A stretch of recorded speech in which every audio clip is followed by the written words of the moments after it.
O abuso de autoridade, ou abuso de poder, é uma prática que ocorre quando uma pessoa em posição de poder utiliza essa autoridade para obter vantagens pessoais, subjugar outros indivíduos ou violar direitos fundamentais. Esse comportamento pode se manifestar em diversas situações e contextos, tendo impacto significativo na sociedade e no bem-estar de todos os envolvidos. Ele pode até acontecer na política, em empresas estatais ou privadas, e até mesmo em relações familiares ou de amizades. Essas formas de abuso podem deixar marcas profundas nas vítimas, comprometendo sua saúde mental, autoestima e qualidade de vida. Algumas vezes, o abuso de autoridade pode acontecer de forma sutil e velada, dificultando sua identificação e denúncia. Como combater esse tipo de abuso? Como identificar alguém que esteja passando por essa situação? Pais e mães também podem cometer abuso de autoridade com os filhos? Acompanhe agora esse importante bate-papo. E é isso mesmo, para falar sobre esse assunto, continuamos com a psicóloga Adriana Severini sobre abuso de autoridade. Temos aqui Rodolfo oferecendo um café solene. Sabia que eu ia fazer presepada, ele veio aqui. Muito obrigada. Ele veio aqui auxiliar o padre. Cheirinho gostosinho. Tá um cheirinho bom aqui do cafezinho. Sei que você está preparando seu cafezinho aí. Aí eu falei, para não fazer presepada com café, ele veio me auxiliar aqui. Muito obrigado. Você viu o cafezinho. Então nós continuamos aqui com esse momento especial, né, para você que está em casa, nosso Bendita Hora, falando sobre agora abuso de autoridade, né? E por isso nós temos aqui a Adriana Severini. Vamos continuar, vocês viram aí o VT, vamos conversar um pouquinho sobre isso. Quer saber mais, né? Vamos aprender, vamos conhecer um pouco mais sobre isso, né? E esse abuso de autoridade, uma coisa que sempre me chamou muito a atenção, eu trabalhei bastante tempo antes em RH, e uma coisa que me chamava a atenção, eu trabalhei, fui gerente de RH de um call center grande, e aí a pessoa, ela era o operador de atendimento e reclamava do supervisor dele, que brigava, e que era muito duro, e gritava com ele, e daí sempre ia lá no RH. Aí essa pessoa, literalmente, do dia para ela foi promovida hoje, amanhã ela virou supervisora. E ao invés dela pegar o melhor exemplo que ela já teve de chefe, ela seguiu o exemplo do pior. Então eu falava que o chicote agora mudou de mão. Então eu dava bastante treinamento para falar, não, a gente tem que conversar, coordenar as pessoas, mas você não precisa ter um chicotinho. Você não precisa bater, você não precisa gritar, você não precisa falar mal. Você pode explicar para a pessoa com tranquilidade. Só que às vezes essa sensação de ter poder cresce muito na cabeça da pessoa e ela esquece que ela está falando com outro ser humano e quer obrigar que a pessoa seja daquele jeito e não tem respeito nenhum. E, infelizmente, também isso é uma coisa que acontece bastante. As empresas estão tomando muito cuidado com isso, mas ela acontece muito e eu vejo agora no consultório o resultado desses abusos, que são as pessoas mais inseguras para o trabalho. Tem algumas que elas acabam não conseguindo mais trabalhar com o chefe e parte para o negócio próprio porque ela não consegue mais ter chefe. E como assim, mexe emocionalmente com cada um de nós, de um jeito, como no VT falou, de um jeito muito profundo, que às vezes você vai para a terapia para conseguir voltar a lidar com essa situação. Porque são pessoas que vêm, acabam subjugando, tratando a gente muito mal e a gente não consegue entender por quê. Muito bem, olha que gostoso, né? Conversar um pouquinho sobre abuso de autoridade e a síndrome do pequeno poder, né? Então é interessante que você perceba aí também sobre isso. Tudo aquilo que nós vamos conversando aqui, você vai se identificando, vai conversando aí na sua família. O abuso de autoridade pode acontecer no trabalho também, dentro da família? Dentro da própria família. Às vezes você tem um irmão mais velho que ele sente que ele tem esse poder, que é um pouquinho maior do que o irmão pequenininho, e ele acaba subjugando e tratando mal de uma forma, às vezes, até meio velada, esse irmão mais novo, um tio, assim, a gente tem sempre várias pessoas, e quando você está se relacionando, tem aquele que ele sente a necessidade de mandar e ser obedecido. E aí, elas exageram nisso. Então, assim, os pais têm que ensinar os filhos, mas tem a forma correta de ensinar. Você não precisa concordar com tudo, nem discordar de tudo. Você tem que ter sempre um meio termo, bom senso de como educar os seus filhos. Tem a forma também, como eu fui educado, às vezes, o pai muito rígido, os avós muito rígidos, aí ele fala assim, assim eu vou trabalhar. Então, acho que a educação rígida é diferente do abuso da autoridade. Isso também vale para um líder de uma empresa, ele pode liderar, de fato deve liderar, sem abusar da autoridade. Exatamente, não é porque ele, assim, tem a forma, eu tenho que chegar no determinado horário, porque é o meu horário de trabalho, então assim, eu sou cobrada por isso, mas não a forma como eu sou cobrada. Às vezes você pode chegar, de novo, como o senhor falou antes, no privado, falou, olha, Adriana, eu vejo que você está chegando muito atrasada, do que eu chego lá, às vezes eu pego 3 ônibus, pego não sei o que lotado, chego lá correndo, toda esbaforida, e a pessoa olha para você, nossa, boa tarde, e aí olha o relógio e fala assim, boa tarde, né, Adriana? Bonita, na frente de todo mundo. É todo mundo aqui no horário, só você que chegou agora. Ninguém atrasa porque quer. Então é esse bom, porque às vezes parece uma coisa tão pequenininha. Até isso é assédio moral, É né? assédio moral, porque tinham várias coisas que os chefes iam fazendo e não percebiam. Então era normal, né? Era normal. Essa Nossa. atitude era até normal fazer isso. E falar, e assim, e você como pessoa, você queria morrer. Porque você atrasou, às vezes, 5 minutos, 2 minutos, e a pessoa falava como se você tivesse atrasado 2 horas. Tudo bem, eu errei, atrasei 2 minutos, mas eu estou aqui. Sabe que eu vou confessar isso em público, olha, confessar para todo o Brasil. A gente também é pároco, né? A gente tem também administração paroquial e a gente não sabe muitas vezes como lidar, né? Vou aprender a ser gente, como dizem, vai aprender a ser gente no ministério e lidando com as situações. E algumas situações na vida da paróquia, tem lá os colaboradores todos, e às vezes você não sabe como lidar com os colaboradores, né? Então, é um desafio para nós também, padres, que temos essa missão de gerenciar uma paróquia, de lidar com os colaboradores. Eu confesso, aqui eu vou para 15 anos de padre, e quantas situações que também eu não soube lidar ali na situação com o colaborador, por conta do atraso, por conta de situações diversas. Então, acho que a gente tem que ir aprendendo. Eu estou aprendendo muito aqui, acho que você também em casa está aprendendo, né? A Adriana, a psicóloga, vai nos ensinando, né? Vai nos ajudando, dando dicas para que a gente possa crescer no relacionamento com as pessoas, dentro do trabalho, dentro da família. Então, isso é muito importante, né? Então, eu sei que eu vou me identificando com várias situações que eu mesmo, como eu disse, confessando publicamente, não sabia como lidar. Então, um programa como esse vai ajudando o Brasil inteiro, né, a acompanhar. E nós temos agora dica de um filme que fala muito sobre esse nosso assunto aqui, nosso bate-papo, que você vai acompanhar agora. This place is nice. I really like the music that they play. Bob Ellis on the drums. I'm part of Schaefer's Top Jazz Orchestra. It's the best music school in the country. O filme Whiplash, Em Busca da Perfeição, nos mostra a jornada do jovem baterista Andrew, interpretado por Miles Teller, que tem o sonho de ser o melhor baterista de sua geração e marcar seu nome na música americana. Got Buddy Rich here. Little trouble there. You're rushing. Here we go. 5, 6, and... Após chamar a atenção do reverenciado e impiedoso mestre do jazz, Terence Fletcher, interpretado por J.K. Simmons, Andrew entra para a orquestra principal do Conservatório de Schaefer, a melhor escola de música dos Estados Unidos. So how's it going with the studio band? Good. Yeah, I think he likes me more now. Entretanto, a convivência com o abusivo maestro fará Andrew transformar seu sonho em obsessão, fazendo de tudo para chegar a um novo nível como músico, mesmo que isso coloque em risco seu relacionamento com sua namorada e sua saúde física e mental. Why would you let him get away with what he did to you? There are no 2 words in the English language more harmful than good job. Whiplash, Em Busca da Perfeição, é um filme que procura questionar até que ponto a busca pela perfeição se torna uma obsessão e a linha tênue entre uma cobrança para se alcançar o sucesso e uma relação abusiva que pode causar diversos tipos de danos.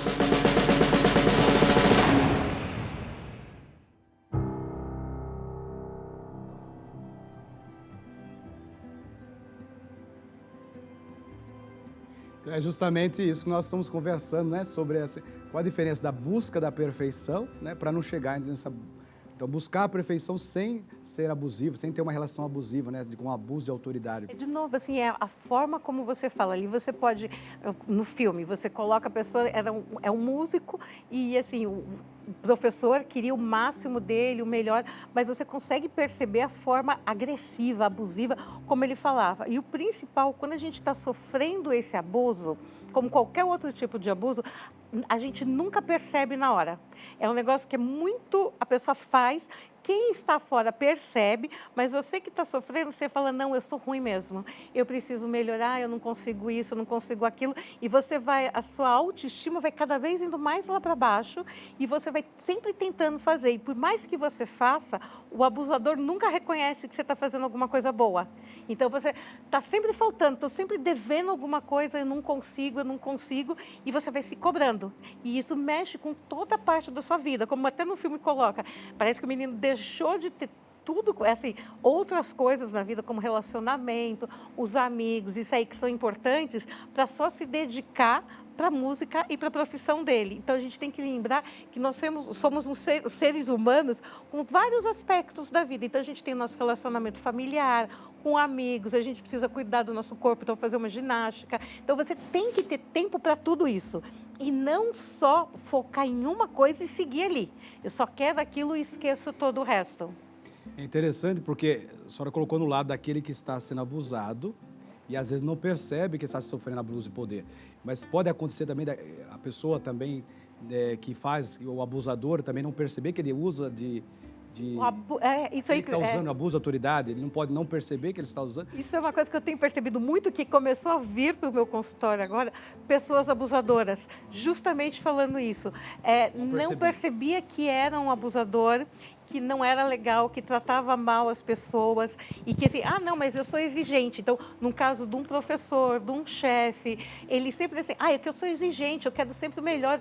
E era sempre a mesma coisa, eu acredito em você, eu sei que você pode me dar mais. Pode confundir a busca da perfeição, no caso do filme, exatamente, com a exigência e com o abuso da autoridade, com o abuso das relações, né? Acho que esse grande, porque é uma linha um pouco tênue. É muito tênue, é muito fininha, porque uma coisa é que eu quero que você dê o melhor, mas a que preço? Porque tem metas, você tem que bater metas. Hoje nós estamos chegando no final do ano, ninguém está aguentando mais tantas metas, bater isso, bater aquilo outro. E há uma sobrecarga, né? Uma exigência muito grande do mercado. Acho que tudo hoje em dia é muito forte. Então tem cobrança.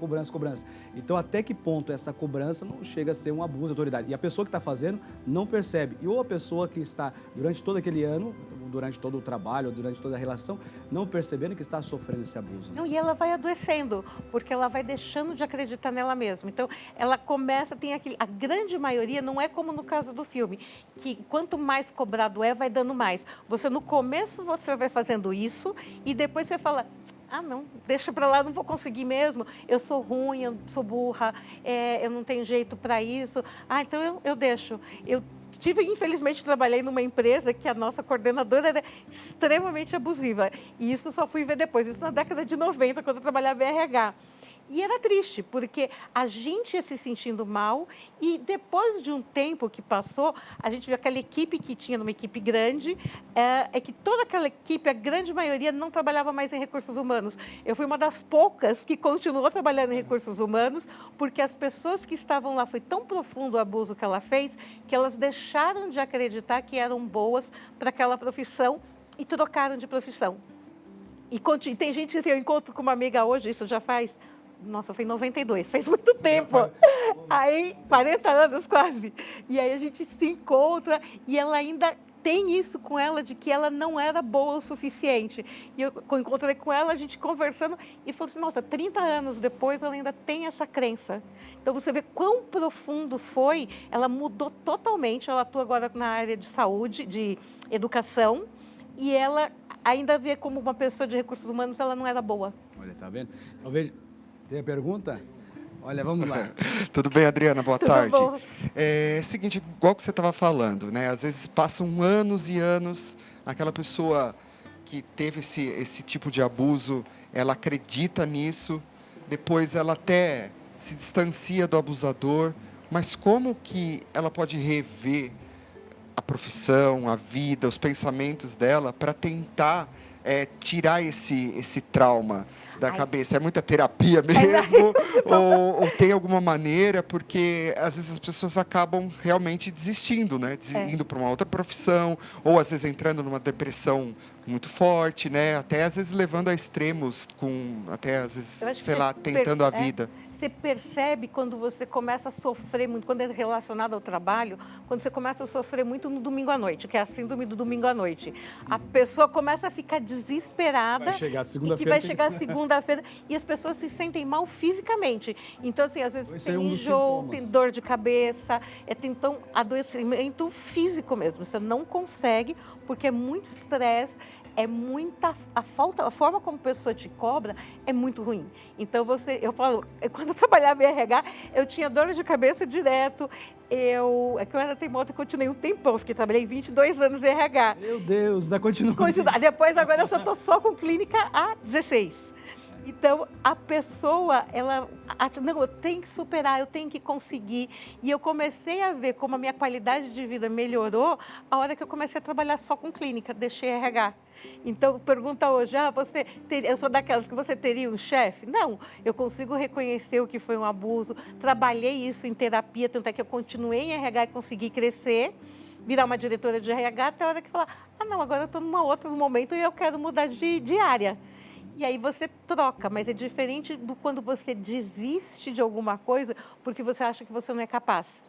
Isso seria uma das consequências do abuso da autoridade. A pessoa, tem gente que entra, como o Rodolfo falou, às vezes em depressão profunda, porque ela começa a achar, primeiro, que ela não é boa no trabalho, depois ela não é boa em casa como esposa, como marido. Toda a vida. Tudo, e ela perde a vontade, a energia de conseguir fazer qualquer outra coisa.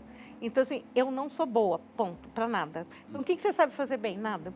Eu tenho pacientes que começam, eu sempre começo, eu queria que você faça uma lista de 5 qualidades suas. Só 5. A pessoa não consegue. Às vezes fala, não, 5 é muito. Eu falo, não, vamos fazer de 20 então. Até o final a gente faz de 20. E é legal. É difícil as pessoas acharem as qualidades, né? A pessoa pode elencar uns monte de defeito, mas não consegue elencar pelo menos uma, 2 qualidades. E a pessoa, quando vem de um abuso, assim, ela não consegue ver nada que ela tem de bom. Tem gente que fala assim, não tenho nada. Para quem que eu posso perguntar? O abuso foi tão forte que deixou essa marca, essa consequência. Deixou ela com a autoestima dela tão abalada, tão sem autoestima, que ela não consegue falar, não sirvo para nada. Talvez você em casa vai se identificando com situações parecidas, né, padre? Parece que, olha, vocês estão falando comigo aqui, né? Estou falando com você mesmo, é para ajudar, por isso que nós estamos aqui. E nós temos também uma pergunta aí para a nossa convidada Adriana. Vamos acompanhar essa pergunta e com certeza ela vai nos ajudar a refletir sobre essa pergunta. Como se defender de alguém com a síndrome do pequeno poder? Nossa, essa pergunta é boa. É você conseguir entender que é aquela pessoa que tem a síndrome que tem um problema e não você. Então não é você que não é bom, você que está fazendo tudo errado. Você também saber que o problema é a pessoa que está, o abusador que está com o problema. Acho que é importante. Exatamente isso. A gente toma o problema como sendo nosso, não é nosso. Não é nosso, né? É do outro. O problema é do outro. Ele é que é o abusador. Então, ali naquele momento, se você está numa empresa, você procura a área de recursos humanos, procurar o chefe, do seu chefe. Às vezes a pessoa fica com medo porque ela vai sofrer retaliações. Só que hoje em dia, nas empresas, isso está melhorando.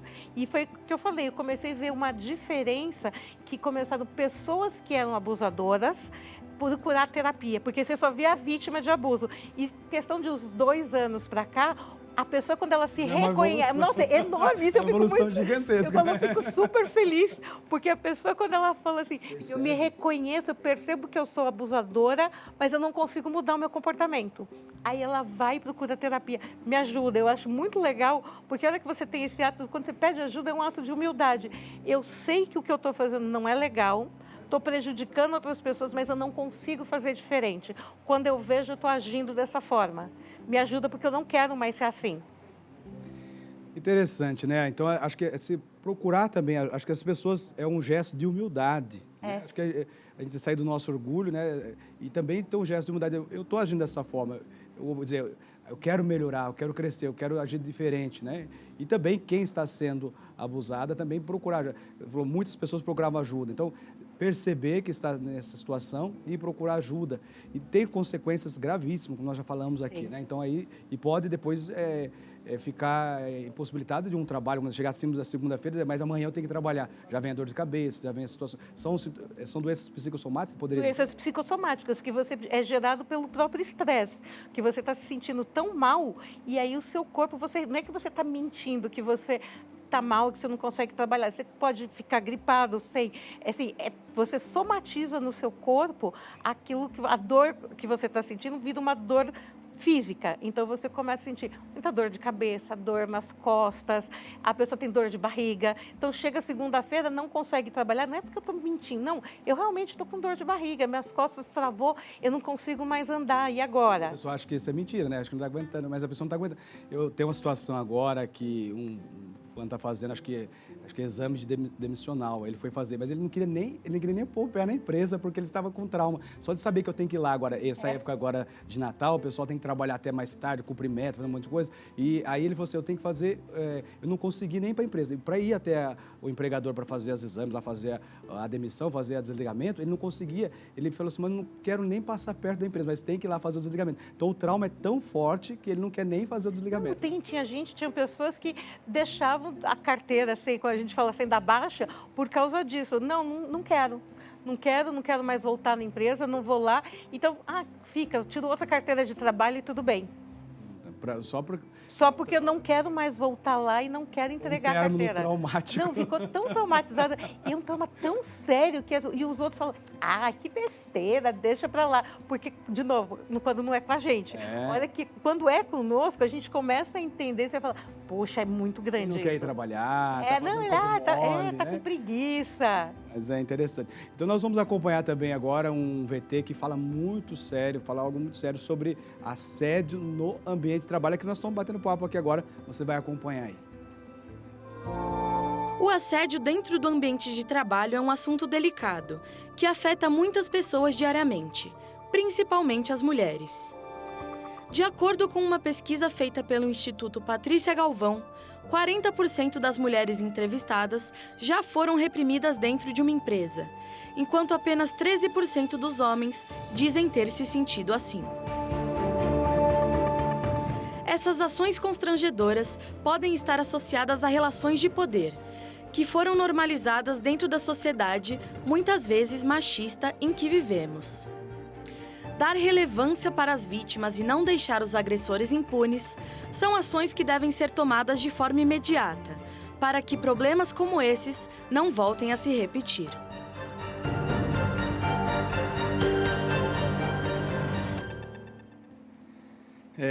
Então está dizendo que as mulheres sofrem mais que os homens nessa relação aí de trabalho. E se a gente volta um pouquinho, assim, uns 40 anos atrás, você olhava quais eram as profissões de mulheres dentro de uma empresa, bem lá na época que eu comecei, assim, era secretária, aí tinha algum outro cargo, mas normalmente era secretária. Depois foi crescendo, e agora nós mulheres podemos ser qualquer outro cargo, mas o abuso, que daí a gente já começa a falar que você está sendo sexualmente abusado, a pessoa te dá insinuações, ainda continua acontecendo e as mulheres ainda não são ouvidas. Nosso tempo ainda continua. Não. E ainda tem aquela coisa de, mas foi ela que provocou, ela que queria, ela estava dando em cima dele porque estava pensando numa promoção. Mas olha a forma como ela vinha para a empresa trabalhar. Não é. Independente de como você é, de como você se veste, do seu jeito. Tem pessoas que são mais expansivas e brincam e falam mais com as outras. Tem as outras que são mais quietinhas. Cabe sempre para o outro respeitar aquela pessoa. Ter certeza, porque às vezes eu posso achar que o rapaz está me paquerando e eu forço uma situação. Pode ter um abuso feminino também contra o homem e eu sou chefe dele. Isso também é abuso. E aí, eu tenho que perceber e ser sutil. Você sempre pergunta para a pessoa, olha, estou interessada em você, você também está interessado em mim? E nunca com alguém que está num cargo abaixo do seu. Sim. Porque isso constrange. E também ainda por conta das mulheres ter conquistados cargos também de liderança, também ela pode sofrer o abuso, uma relação abusiva, porque ela está no cargo de poder, mas a mulher está agora ocupando cargos de liderança. Então também a relação pode ser uma relação abusiva porque ela está no poder, porque ela justamente as pessoas, os homens podem olhar para ela, mas a mulher que é liderando, a mulher que está liderando essa equipe. Então assim, às vezes também da parte do homem enxergar que ela tem as mesmas competências, as mesmas qualidades, qualificações para um homem de estar administrando uma empresa, gerenciando uma equipe, não é A isso? gente ainda vê aqui muito no Brasil, principalmente, as pessoas, os homens têm dificuldade de serem liderados por mulheres. É isso que eu queria dizer. Aí, justamente assim, isso aí. é muito difícil, só que daí não é o abuso. A pessoa, ela vai minando o trabalho daquele gestor, daquela gestora que está ali. Então, vai falando, eu falo mal daqui para esse, falo mal para o outro, falo mal para o outro. Ah, mas está de TPM, deu a bacaca nela hoje. Ah, ela veio louca hoje trabalhar, não sei o quê. E são comentários que são muito ruins, que vai minando a capacidade profissional da pessoa. Então, assim, é sempre esse cuidado de como você se relaciona com as pessoas. E o contrário, não é só mulher que sofre abuso sexual. A gente começa a ver bastante nos Estados Unidos, que as mulheres já estão mais à frente do que a gente, que às vezes também usam do cargo para também assediar os funcionários. Então, o assédio é sempre de cima para baixo, e nunca de baixo para cima. Mas o abuso pode acontecer em todos os níveis. E quando isso, então, se torna aí, nesse caso, se torna um crime, já é uma ação criminosa? Aí é um crime. Quando é um assédio, por exemplo, um chefe ou uma gerente, um homem ou uma mulher, assediando um funcionário que é abaixo dele, que responde para ele, que precisa dele para ser demitido, para ser demitido, para receber aumento, para ter alguma coisa, isso é assédio. Então, aí é crime, a pessoa responde, inclusive, civilmente sobre isso. Então, você pode processar a empresa e processar aquela pessoa. Porque a empresa tem que zelar pelo bom ambiente que você tem. Nesses casos, quando o profissional é procurado, né, nessa situação, a senhora orienta o paciente ou aquele que está sendo acompanhado pela senhora a procurar a denunciar ou a fazer diante da situação? Normal, eu sempre oriento, porque você precisa. Então, tanto procurar o RH, como às vezes se a pessoa fala, olha, já falei com o RH, tem a área de compliance que cuida das legislações dentro ali, se está tudo certo, errado, não adiantou nada. Então, assim, aí infelizmente você vai buscar justiça de uma outra forma, porque isso mina, de novo, você não consegue mais ir trabalhar e também tira a sua capacidade de conseguir um outro emprego. Porque quando você deixa de acreditar em você e você só acha que você só conseguiu as coisas porque, não, estão falando isso de mim, não acredita muito mais em você, então você perde a oportunidade do trabalho onde você está e também de procurar um outro fora. Então você fica preso, como se fosse uma armadilha ali, uma ratoeira que você não consegue sair do lugar. Interessante, né? Nós temos aí mais uma pergunta, né, no nosso VT para a Adriana e com certeza nós vamos conversando. Você tem dúvida, eu tenho certeza que vai esclarecendo, né, essa relação de autoridade, quando isso se torna um crime, quando é abuso de poder, quando você está agindo desta forma. Olha que gostoso conversar sobre isso. Então vamos acompanhar essa pergunta e vamos também tirar a sua dúvida. Até onde pode ir a autoridade dos pais? É isso mesmo. Agora, de uma relação de trabalho, uma relação também de família, né? Porque nós conversamos também sobre isso. Há o abuso no trabalho, relações comercial, trabalho, empregador, empregado, colaborador, e agora também dentro da família. O papai, a mamãe, os responsáveis aí podem até onde vai esse abuso, né? Eu acho que tem assim, foi o que a gente falou, tem que dar limites para as crianças, principalmente para os adolescentes, até onde pode ir, até onde não pode ir, mas acho que sempre com bom senso. Nunca você usar de violência física, diminuir a autoestima da pessoa. Ele vai, aos pouquinhos, você vai dando autonomia para aquilo que a pessoa vai fazendo. Conforme ela vai crescendo e vai amadurecendo, você vai dando autonomia. Aquilo de, no comecinho você sai, eu vou te buscar, vou levar. Você tem que chegar 9 horas, depois você pode chegar meia-noite. Eu acho que conforme a pessoa vai amadurecendo, os pais têm que ter essa sensibilidade de ver o que é demais e o que é de bom tom, de bom tamanho, né? Porque às vezes você trata um adolescente de 16 anos, de 17, como se ele tivesse 8, 9, e não é por aí. São idades, comportamentos completamente diferentes. Pode cobrar do 16 anos, mesmo que cobre. Talvez aquele cobre do 8, cobre do 16. Exatamente, que tem a mesma responsabilidade, a mesma autonomia, ou você infantilizar o de 16 para que ele fique dentro de casa e tem que ir para a cama todo dia às 8 horas da noite. Não, isso é para uma criancinha. Você não vai virar pro seu filho de 16 anos, de 15 anos, falar, olha, 8 horas da noite está na hora de ir para a cama, ou, olha, horário de tomar banho. Isso são responsabilidades que você já tem que ter ensinado antes. E ele sabe que ele tem que tomar banho todo dia, escovar os dentes, tem que dormir, mas não precisa ser às 8 horas da noite. Muito bem, nós temos mais uma pergunta aí do Rodolfo. Vamos lá. Adriana, como que a gente pode separar uma relação de pais controladores e de uma relação saudável? Como que pode se tentar sair disso sem desrespeitar, sem brigar? Existe essa possibilidade? Ou às vezes vai ter que ter o embate inicial mesmo? Às vezes, para o adolescente, é até bom, a gente fica com medo daquele adolescente que briga e que é crítico e põe roupa diferente, corta o cabelo. É legal isso, porque quando você chega na adolescência, você está testando a sua personalidade, você está formando ela ainda, e daí você vai testando as coisas.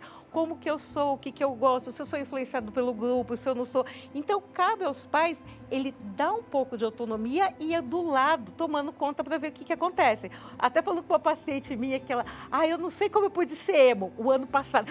Não, lá no passado, foi o ano passado, porque para eles ela tem 13 anos, assim, um ano é muito tempo. Então, eu não sei como no passado eu pude ser emo. Tem nada a ver comigo. Daí ela manda, eu tinha que ter vergonha de ter essas fotos. E ela ficou, e a mãe respeitou.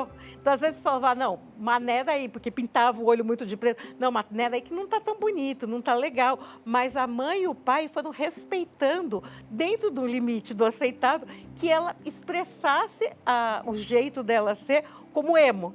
Aí agora, um ano depois, ela falou, nossa, não tem nada a ver comigo, eu sou alegre, eu sou divertida, e eu tinha que fingir que eu estava triste. E assim, olha cada roupa feia que eu tinha. E assim, e os pais nesse momento agiram muito legal, porque deram esse espaço, mas foram ao mesmo tempo colocou ela para fazer terapia e foi questionando, mas por que você é emo? Mas por que a sua vida está triste? O que você acha que não é bom? Então, você ir conversando. E, de novo, você ter esse diálogo desde criança, porque não adianta você ser um pai ou uma mãe que, quando é criança, só dá ordem, só manda, qualquer coisa põe de castigo, sem explicar por quê. Você não cria autonomia e não cria confiança nos pais. Interessante, talvez respeitar, acho que é interessante a frase, respeitar dentro do limite, né?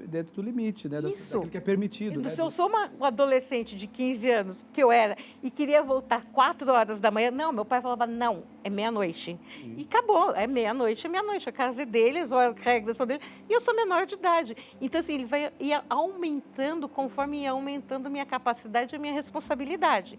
E depois saber que qualquer coisa que eu vá fazer, a responsabilidade é minha depois dos 18 anos. Então, você tem que ter essa noção, mas essa noção vem como? A gente não nasce com ela, os pais que dão essa noção. Então, quando você é criança, começa, olha, você tem algumas pequenas tarefas para fazer, você pode fazer tal coisa. Agora o horário do banho é sua responsabilidade. Você escolhe a hora que você quer. Então, ter sempre essa conversa e essa proximidade muito grande com os filhos. Será que talvez hoje os pais não sabem onde é o limite, onde é essa fase? Agora eu posso dar mais responsabilidade, mais autonomia, posso cobrar mais. Será que hoje os pais não tiveram, talvez não acompanharam essa fase, ou talvez não percebem que o filho mudou de fase? Exatamente, acontece muito de não perceber que o filho mudou de fase. Que o filho está crescendo, que ele mudou de fase e que você precisa agora dar mais liberdade, assim, aquela coisa vai aumentando aos pouquinhos. Então, continua tratando como se fosse uma criança de 6 anos, tanto no sentido de, não precisa arrumar a cama, quer um copo d'água, a mamãe vai pegar para você a aguinha e dar. Essa é a parte legal, que eu gosto. Mas a hora também, quero sair com meus amigos. Não pode sair sozinha. Então, daí eu já não gosto, daí eu brigo. Então, tem que ter essa percepção de mudanças de fase que a criança está fazendo e você só sabe disso convivendo com os filhos. Então, eu falo assim, só tenha filhos se você tiver tempo de cuidar deles. Se for para terceirizar a criação, então é melhor não ter. Olha que interessante, né? Então, acho que muita gente em casa vai aprendendo, vai sabendo, porque eu acho que também a própria ser pai, ser mãe, educar, a educação, a missão de levar, porque a sociedade, né, justamente a sociedade vai cobrar a situação, porque às vezes nós vemos filhos com 7, 5, 6 anos que dominam a relação no pai, né? Isso é muito forte, né? Você vê às vezes a criança, eu não consigo, padre, eu não controlo mais o meu filho. Mas controla mais o filho. Quantos anos tem o filho? tem 7 anos, mas se com 7 anos você não controla, não consigo mais cuidar, mas quanto que vai chegar? Então, se você com 7 anos não controla, quando tiver com 15, 16, então põe você para fora de casa e fica com a casa para ele, exatamente. Acho que tem que ser esse equilíbrio. Acho que hoje em dia tem muito disso também, né? Você tem que entender que ali, assim, qual é a regra da casa e deixar claro. E não a casa é minha, quem manda aqui sou eu. Isso daí já tem que estar intrínseco na cabeça da criança, que tem regras, porque tudo na vida vai ter regra. Então, a gente vê uma geração que chama dos nem, que nem trabalha, nem estuda, porque nem faz uma coisa, nem faz outra. E aí fica lá na casa dos pais, dependendo dos pais, e os pais, infelizmente, não prepararam eles para a vida. E aí, como que vai ser quando esses pais não estiverem mais vivos? Quem vai cuidar dos neném? Pois é. E quando os pais querem, então, controlar os filhos também com a questão do dinheiro, né? Então, eu tenho o dinheiro, eu mando, você, como que funciona essa relação? Aí não. Essa é a pior? Essa é a pior de todas, porque você está criando, você está ensinando para o seu filho a ter uma relação, ele pode virar um abusador, ter uma relação de poder. Então, se eu acho que eu tenho mais dinheiro, eu aprendo que eu compro tudo, inclusive a minha liberdade com dinheiro.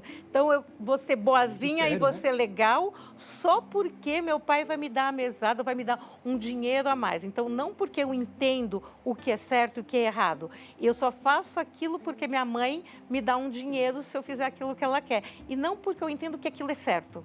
Então, olha, eu não posso chegar às 4 horas da manhã. Exatamente. Porque, assim, eu não tenho esse valor. Eu começo a obedecer só para ter vantagem financeira. E eu vou levar isso como uma coisa para o resto da vida. Então, eu acho que eu compro todo mundo e isso também posso ser comprada por qualquer pessoa. Então, é um valor muito importante que os pais nunca devem... Paga muito caro. E os pais nunca devem utilizar. Esse, assim, nunca. Nunca. Essa estratégia não é nunca... Não é. Porque ela começa a dar um valor diferente para o dinheiro. A relação de família vira uma relação comercial, né? Deixa de ser pai e filho, é uma relação comercial. Você trata o filho conforme... E aí, se você me dá beijo quando eu chego, pede a bênção e não sei o quê, aí eu aumento... Não é. Você dá beijo em mim se você gosta de mim. Gratuidade no amor. Amor se dá na gratuidade. Exatamente. O amor se respeita se dá na gratuidade, né? Mas que gostoso estar aqui, eu passaria aqui a tarde inteira, como diz o mineiro, né? Passaria conversando, tomando cafezinho? Café. Tá bom demais, gente. Olha, Adriana, muito obrigado. Eu tenho certeza que foi muito esclarecedor, né? Ajudou bastante essa conversa, esse bate-papo. Esse é o nosso objetivo de estar aqui. Então, quero agradecer. Nós temos aqui alguns contatos, acho que vai aparecer aí na tela também, né? É o Instagram, @Adriane Severini, né? Tem também no Facebook, psicóloga Adriane Severini, também tem aí os contatos aí na tela. E acesse o site adrianeseverini.com.br. É tudo isso, né? Isso mesmo. Então lá no Instagram tem tudo, depois vamos colocar nossa foto solene lá, vamos curtir a nossa foto, vocês compartilhem também. Então muito obrigado pela tua presença, foi bom demais contar contigo aqui e com certeza vai ajudar muitas pessoas, né? Muito obrigada, eu também fiquei muito feliz e achei o tema muito interessante, achei bem legal. Tempo tão forte, né? Tão bom, com família e trabalho, né? E a gente vai encerrar, né, o nosso... Infelizmente temos que encerrar, quero agradecer a oportunidade de estar aqui, continuamos rezando pelo Padre Juarez, Pedro Marcos, né, pela produção, pela nossa Rede Vida. A gente encerra o nosso programa com o clipe, né, Apesar de Você, na voz do cantor Péricles. Obrigado a todos e continue aí com a nossa programação. Deus abençoe você, Deus abençoe a sua família, um excelente final de semana, um feliz e abençoado, um santo Natal a você e toda a sua família.